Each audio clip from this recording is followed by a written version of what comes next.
Before you walk into any new relationship, there is one thing that you need to fully understand if you want that relationship to last. And that thing is that love cannot and will not make you feel worthy. So, if your secret motivation for getting into a relationship is to get that feeling of validation and worthiness that you can't seem to keep and get on your own, then you're in for a big disappointment and an unforgettable lesson. So let me save you from wasting your time and energy looking for that feeling of worthiness and safety and validation in places that you'll never find it. And let me reveal to you where you actually will. I've spent a lot of time doing the same mistakes, wanting and looking for the validation in all the wrong places, in people, in relationships, but no matter how much someone else gave me that validation, it just never felt enough or stable enough. It was only after I wasted all that energy attempting to make someone else outside of me the source of my worthiness that I realized how wrong that felt, how unfulfilling and how unsustainable it was. At that point, the solution was honestly staring me right in the eyes, but I still couldn't see it. Of course, intuitively, I knew because I thought, you know what, I'm done. I'm just gonna give myself a chance. So I started turning my focus inward. And that was the first step in a very long journey of becoming my own source of self-worth. And that's how I was able to walk into my next relationship feeling worthy and being my own source of that worth. And in this video, I'm going to teach you how to do the same without wasting years in trial and error like I did. Because feeling worthy is not about being perfectly healed and feeling untouchable, but it's really about being grounded in who you are. So then you're not going to lose yourself again trying to prove your worthiness to someone else. So today I'm going to walk you through exactly how to build self-worth from the inside out, the kind that no rejection, no breakup, and no ghosting can touch. We're going to talk about where your sense of self-worth really comes from, how to start feeling safe in your own body again, and what it actually looks like to be the one before you meet the one. So these are the chapters of today's video, and let's get into it. So first things first, let's define what I mean by feeling worthy. Feeling worthy doesn't require you to try and convince yourself every day that you are. Saying to yourself affirmations that you don't really believe, that is just nothing. It's not reaching anywhere deep enough to create any sustainable change. Feeling worthy is truly a feeling of remembering that, wait, all these times that I didn't feel worthy or I didn't feel good enough, it was just me forgetting how inherently worthy I already was. It's not something new that you add to you. It's something that actually you uncover. You go back inside and you see, wow, she's already worthy. It's not something I need to get for her. It's something you remember that you always were. Feeling worthy doesn't mean you feel confident and you feel cocky and you feel like you're above anyone else. It's remembering that you are as inherently worthy as everyone else. And it's just this quiet knowing that who you are, that what you feel and what you need actually matters. Actually, it's important, actually deserves to be seen and to be expressed. You see, most of us, we've learned love through exchange. We learned, okay, if I behave, I'm getting affection. If I'm successful, I get a lot of attention. If I am low maintenance and I'm easy, people stay. They're like more likely to tolerate stuff because I make it so easy for them. And that becomes this subconscious equation for love. You understood that if I want love, I have to earn it. I have to sacrifice for it. So when I talk about feeling worthy before love, I'm talking about remembering how to exist without performing, without having to do anything but just be yourself. It's choosing to honestly be fully yourself even when that self isn't perfectly packaged. Because if you can't be yourself before love, you're going to lose yourself again inside of you. You're going to adjust yourself again, fix yourself, minimize yourself, shrink yourself inside of a relationship. So why does it matter? Why should you bother using your energy on feeling worthy before getting into a relationship and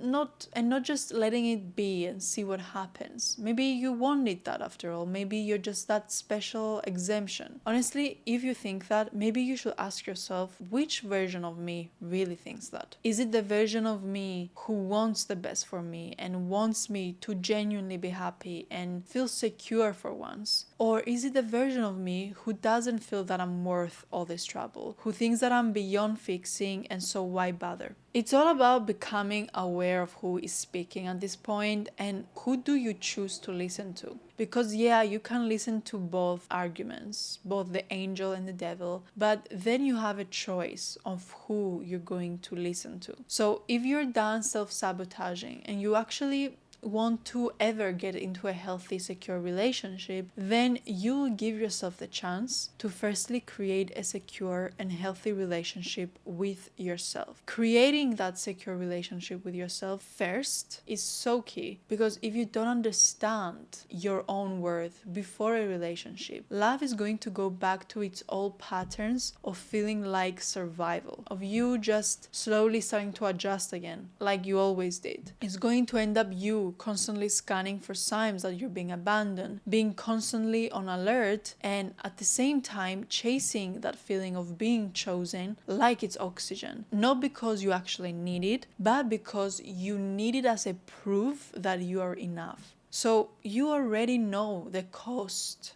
of not changing this. You know that it's going to cost your peace of mind, your sense of safety, and your sense of control. You know it will cost you your self-image and also your mental and emotional stability. So if you're finally ready for a relationship that doesn't cost you so much, it doesn't require you to attach your self-worth to whether someone stays, and if you're ready to finally feel grounded in your own worth, no longer taking rejection as evidence that you're inadequate, but you just take it as a sign of misalignment with someone. And finally, you stop trying to convince someone to choose you and you start asking yourself if you even choose them. Then let's get into this video so we can get you ready to walk into a new relationship. Do you know what's best from doing all of this? Once you feel worthy and you stop negotiating for love, you actually don't even need to go out to look for true love, because you start to effortlessly attract it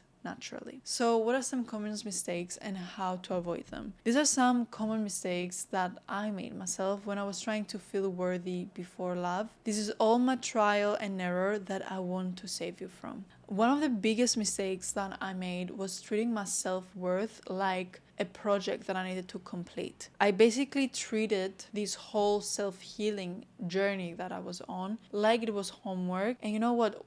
I thought that once I fix my anxiety, once I build confidence or love myself enough, then and only then I will deserve love. But that's missing the whole point. We are basically repeating the same mindset and recycling it into a new attempt. Because just like I used to think that I needed to earn love, I brought that same mindset to worthiness. I thought that feeling worthy is something that you need to earn through progress and improvement. So what did I do? I threw myself into self-improvement, and this basically made me see myself as an ongoing project that I needed to work on and I needed to perfect. To feel worthy, all it requires from you is to actually remember that you already are, and you always was inherently worthy, and you will always be inherently worthy. There's nothing to actually prove and nothing to earn, nothing you need to do, nothing you need to fix, nothing you need to change. It's that simple. But your brain doesn't accept that so easily, because your brain is like wired to need permission. It needs something outside of you to give it the signal that you're allowed now to feel worthy. Because surely it can't be so easy and simple.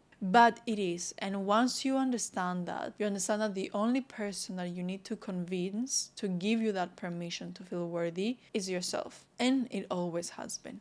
The second mistake I made was confusing independence with worthiness. I went from one extreme to the other. I went from the extreme of needing people to validate my worth to the opposite extreme of thinking, you know what, I don't need anyone, I don't care about anyone, I don't want them in my vicinity. And I thought, well, know what, that shows so much empowerment and blah blah blah, but all that I was really doing was just shielding myself and protecting myself from getting hurt again. When you truly feel worthy, you don't need to isolate yourself, because you know and you trust that you can connect with someone without losing yourself in the process. And this is something that you build through examples and previous evidence of you doing that. And because you don't have any of that, you just prefer to isolate. So you can need someone and you can still be whole. You can love someone deeply and you can still have boundaries. Life really is in the balance and not in the extremes. The third mistake I made was using love as evidence of my value. When you're used to having your sense of worth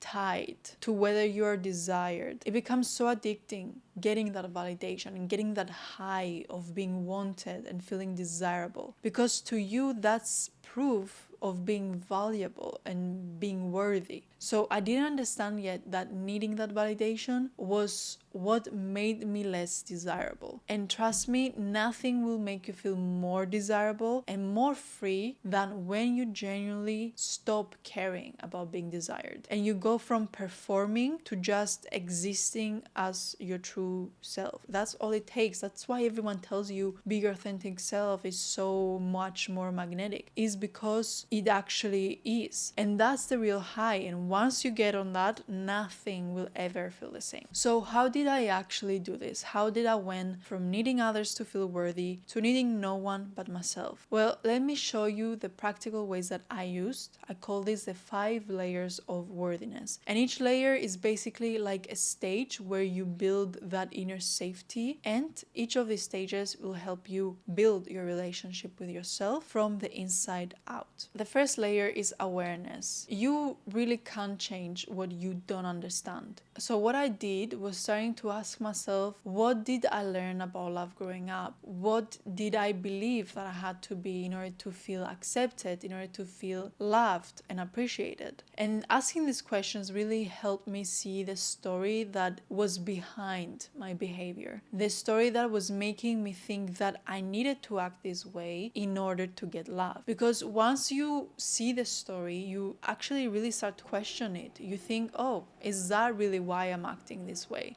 Awareness is power, guys. Once you name that pattern, then and only then you're able to separate yourself from it. And that's the first stage of worthiness. Finding the old story that made you think why you're not worthy as you are, and seeing how untrue it is. And once you free yourself from that old story, you start to see clearly and realize you're not broken and you never were. There was nothing wrong with you. You just perceive and understood love in a wrong way, and that made you think that getting love is hard. It's like so many people think getting money is hard because they perceive it like that. And so it's the same way. If you think getting love is easy, getting it will be easy. So now you're going to teach yourself a new story. Give yourself a new story to tell yourself, a story that actually serves you, because the one that you have been telling to yourself before has not been serving you. You have been telling yourself getting love is hard, it's not that easy, it's not that feasible, I need to do stuff to earn it. The second layer is compassion. We all have moments that we're not proud of, the times that we chased, that we tolerated too much, that we lost ourselves in someone else, and they are our embarrassing moments that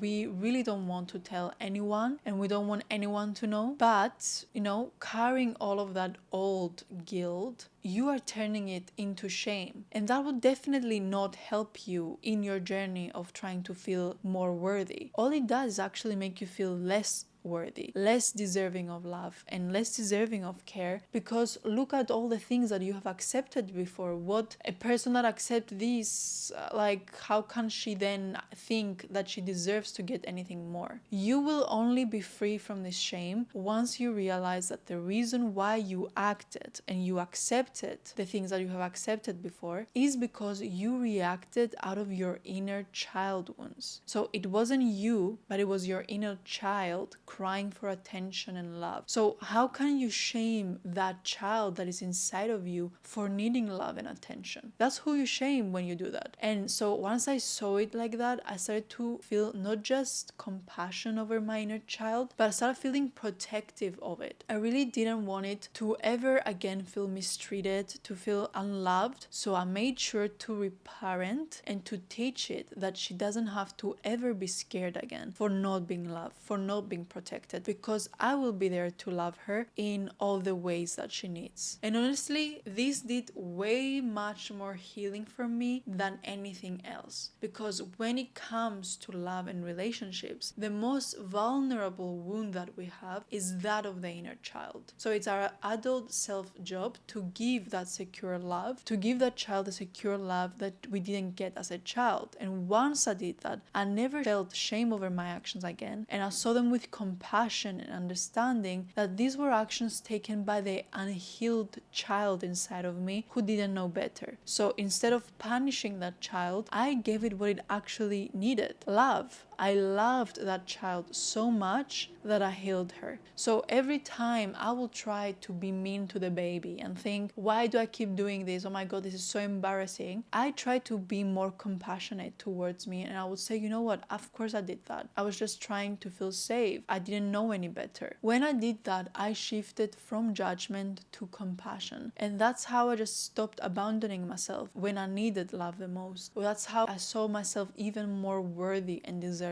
of that love. The third layer is safety. This layer is so crucial because that's what is behind that need for validation from others. The lack of safety. You see, when you lack safety in yourself and you are unable to provide that to you, then obviously you're going to go and try to get it from others, no matter what it takes even. So that's why worthiness starts from you. It starts from that feeling of safety in your own skin. And when you don't have that, because this need is so foundational for all of us human beings, it's literally the human need for safety, we're going to get that need met in any other way that we can. Now, a lot of people have a distorted view of what safety is because maybe they were brought up in an environment where there was so much chaos and so much inconsistency that this became their normal and familiar. So for their nervous system, this is safety, this is normal, the chaos, which as a result makes them attracted to relationships and relationship dynamics that are chaotic, because to them this is love, this is safety, this is normal, this is familiar. You don't need to come from a toxic household for you to have a wrong perception of safety. The point is to try to understand, what are you familiar around? What does your nervous system find normal and safe? Because that's exactly what is going to attract. So unless you want to attract the same dynamic you grew up around, you are going to need to rewire your sense of safety. For me, the way I did that was by taking time alone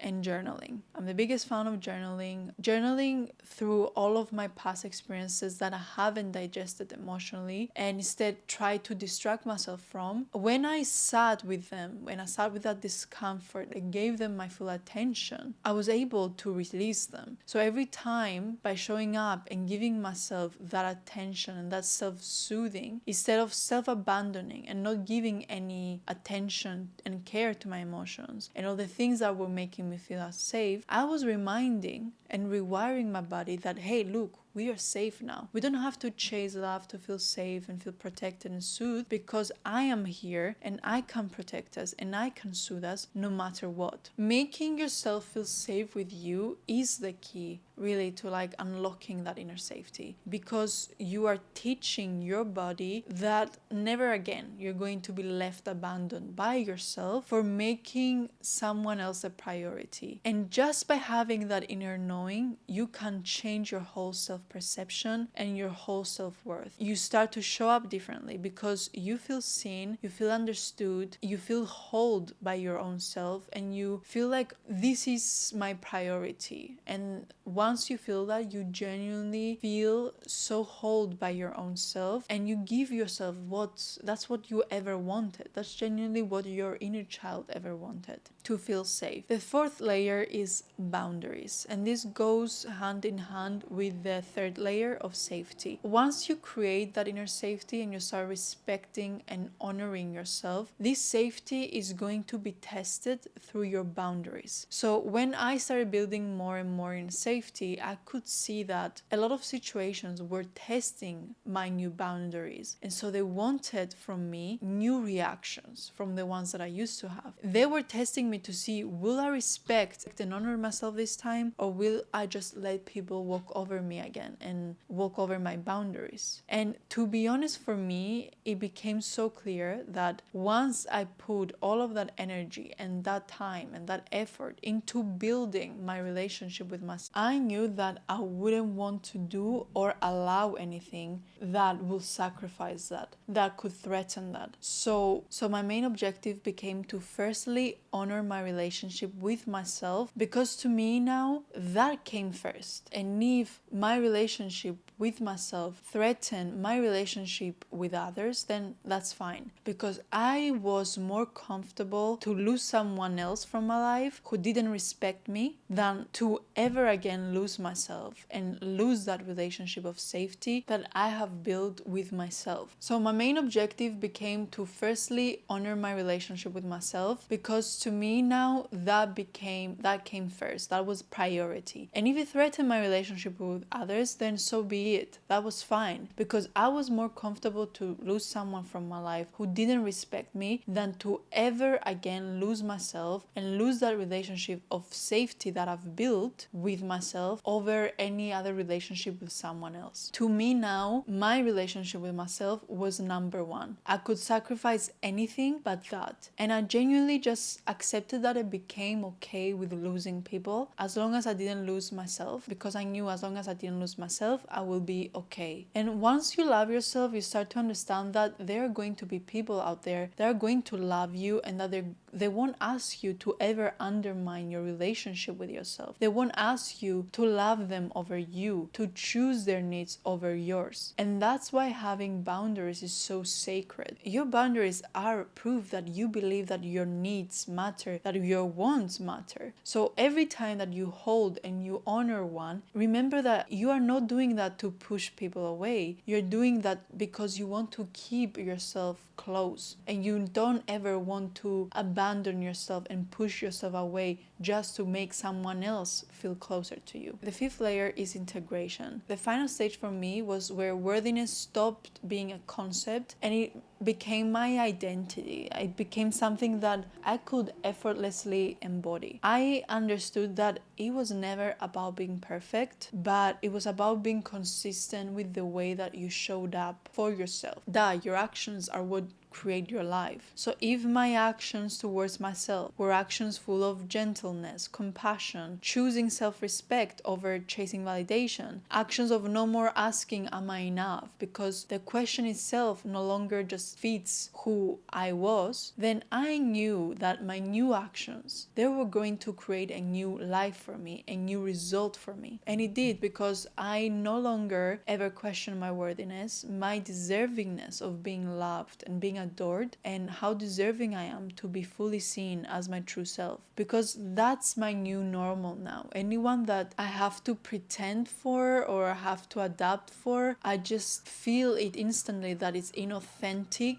It's an inauthentic relationship, so I don't waste my energy around it. And that's it, guys. That's all the layers that helped me feel worthy before I walked into my next relationship, which, by the way, has been the most healthy and secure relationship I have ever been in. And I did that by becoming the one before I met the one, because I chose to make peace with myself first instead of waiting for someone else to do that for me. I've stopped treating love as something that I had to win, and I started seeing it as something that I already have so much of. So it made me want to share it. It made me want to give it to other people. My cup was full on my own, so much so that it was overflowing. And that's what showed me that I was ready for a relationship, because I was no longer waiting for someone else to fill up my cup. Because for once, I was so full of love on my own that I had the capacity to share it. So that's it for today, guys. I really hope this video helped you, and as always, I'm going to leave you the journal prompts that you can use to start working on your own personal inner healing now. These are really going to help you to take what I've told you today to the next level and personalize it to your own story, to your own wounds and patterns. Thank you so much for watching. I appreciate you, I love you, and I'll see you on the next one.